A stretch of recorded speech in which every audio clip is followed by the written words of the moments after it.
Hey guys, I wanted to take a quick shot at making a really short video about how I like to tape my fingers for BJJ for when I roll. I used to get really sore fingers.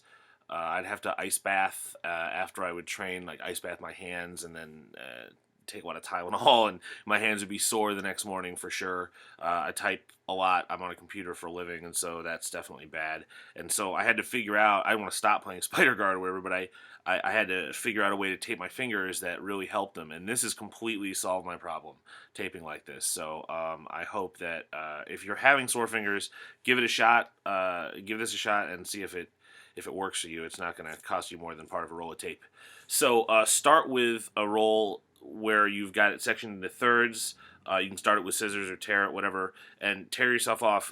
For each finger you're going to do, you're going to cover these two sections here, and yeah, you can see my hands are pretty torn up. You're going to cover these two sections here, and it's going to take about 3 feet. So tear yourself off a 1/3 width 3-foot strip, about like this.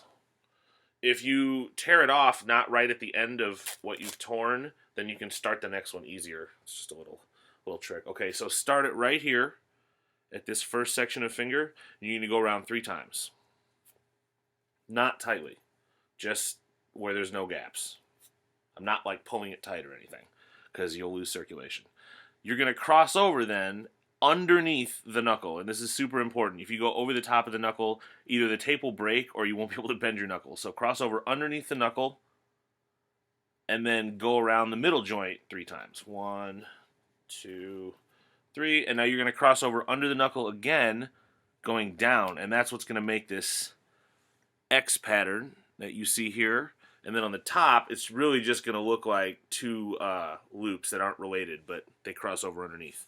Now, once you're back here, I like to reduce the number of loops I start doing, so I'll do 2 loops, 1, 2, then I'll cross over again, and I'll do 2, 1, 2, cross over again. So now you've done the whole X twice, and then just whatever you've got left, you can either tear it off or just finish it. I like to go around a couple times, and then I like to tear it off so that the tear is at the top.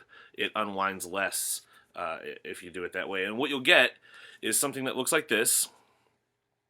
And if you do it right, it should not be cutting off your circulation. Like, my finger is not changing color or anything, you can see. But what it will do is, at first, you won't be able to make a fist. This is all you'll get. And so what you'll have to do for all the fingers that you tape, and I like to tape these 2.